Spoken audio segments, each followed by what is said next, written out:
मैं सबसे पहले आपसे जानना चाहती हूं सर, पंजाब सरकार क्या बाहुबली मुख्तार अंसारी को बचा रही है?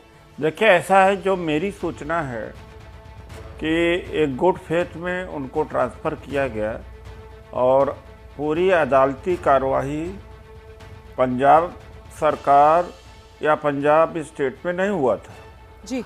अब सवाल इस बार यह पैदा होता है कि जब पंजाब की टीम लेने आई तो जेल अधीक्षक ने या जेल अधिकारियों ने सुपुर्द कैसे कर दिया। अगर योगी जी का इशारा न होगा तो ऐसे भारी भरकम और जिसकी इतनी आपराधिक छवि है कैसे सुपुर्द कर दिया। यहाँ सवाल बनता है कि गलती तो उत्तर प्रदेश के प्रशासन से हुई, उनके खिलाफ में क्या एक्शन हुआ।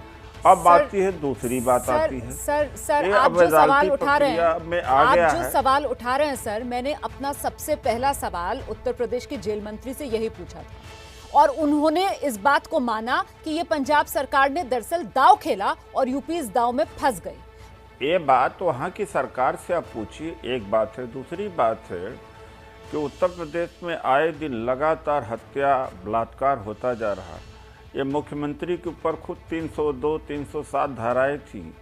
ये तमाम आपराधिक मामले में ये खुद ही इन्वॉल्व थे और उसके deputy chief minister KD Maurya ji के ऊपर भी बहुत सारे आपराधिक छवि के लोग थे।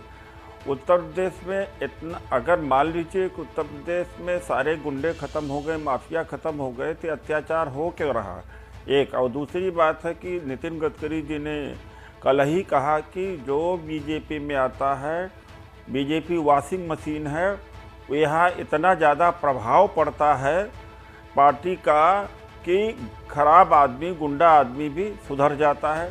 नहीं तो कांग्रेस भी अब वॉशिंग मशीन बनना चाह रही है। कांग्रेस भी अब वॉशिंग मशीन बनना चाह रही है क्या? मतलब बाहुबली मुख्तार अंसारी वॉशिंग मशीन कांग्रेस में धुलकर साफ करना चाह रही है कांग्रेस? नहीं, मैं ये कह रहा हूँ, नहीं कांग्रेस नहीं, नहीं, अपने वॉशिंग मशीन में उनको मुख्तार अंसारी को डाल दें, वो धुल जाएंगे। जैसे शारदा नारदा में जितने अपराधी थे सब भारतीय जनता पार्टी में शरण ले गए। और एक बात है, एक घटना थी 13 अप्रैल 2009 को बहादुर सोनकर की हत्या जौनपुर में हुई, आज तक उसका खुलासा नहीं हो पाया है। तो बहुत सारे मामले हैं जो जिस प्रदेश का मुख्यमंत्री ही के ऊपर ही तमाम सारे आपराधिक मामले लगे हुए हों, उनसे क्या न्याय की उम्मीद करते हैं? नहीं सर, न्याय की उम्मीद तो कोर्ट से होगी ना, न्याय की उम्मीद तो अदालत से होगी। मैं ये जानना चाह रही हूँ कि आप यहाँ पर इतने मामले गिना रहे हैं, लेकिन आप ही की पार्टी की पंजाब सरकार है ना, वो एक बाहुबली को क्यों बचा रही है? अदालत वो सरकार क्यों बचाएगी बाहुबली के? जब मामला सुप्रीम कोर्ट में चला गया तो न हमारा औचित्य है ना आपका औचित्य है। सुप्रीम कोर्ट जो चाहे ट्रांसफर कर दे। आज मामला सुप्रीम कोर्ट में था तो सुप्रीम कोर्ट क्या कर रहा है? ठीक है, सुप्रीम कोर्ट ने सुनवाई पूरी कर ली है और इस मामले में आदेश सुरक्षित रख लिया है। नहीं तो मुख्तार अंसारी जो है, क्या वो राजनीतिक हथियार है कांग्रेस के लिए कि केंद्र सरकार से सवाल करना है? मुख्तार अंसारी का मुद्दा आएगा सामने तो केंद्र सरकार से सवाल करेंगे। मुख्तार अंसारी का मुद्दा सामने आएगा तो फिर योगी सरकार को घेरेंगे, जिस तरीके से अभी आपने लॉ एंड ऑर्डर के कई मामले गिना दिए। सर मैं ये समझना चाह रही हूँ सर, ये मुख्तार अंसारी क्या बीजेपी वर्सेस कांग्रेस, इसके बीच का राजनीतिक हथियार बन रहा है क्या? हमारे लिए, पार्टी के लिए मुख्तार अंसारी का कोई विषय नहीं है। अदालती मामला है, ले जाएं, जो कानूनी कार्रवाई बनती है करें, कुछ नहीं। हम कोई पार्टी का आदमी नहीं बोलेगा। लेकिन जो योगी जी के शासनकाल में ज़्यादातर इनकाउंटर किसका हुआ है? पिछड़ों का हुआ है, यादव जाति के लोगों का ज़्यादा हुआ है, दलितों का हुआ है और ब्राह्मणों तक का हुआ है। ठाकुरों का कितना हुआ है भाई? ये जाति आंकड़े तो आप ही लोग देते हैं, मीडिया से देते हैं, मीडिया से हमने देखा है जाति आंकड़ा।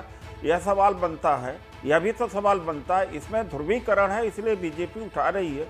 बीजेपी कर रही तो आप गेम खेल रहे हैं। नहीं तो आप ये कह रहे हैं मुख्तार अंसारी कि कांग्रेस नहीं, आपने अभी ध्रुवीकरण की बात की सर, इसको इलैबोरेट कीजिए। मतलब मुख्तार अंसारी के नाम पर कैसे ध्रुवीकरण के आप आरोप लगा रहे हैं, ये बताइए।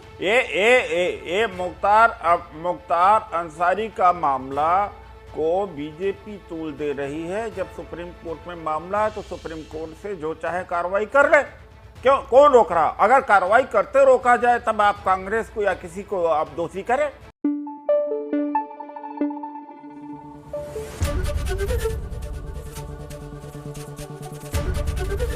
एबीपी न्यूज आपको रखे आगे।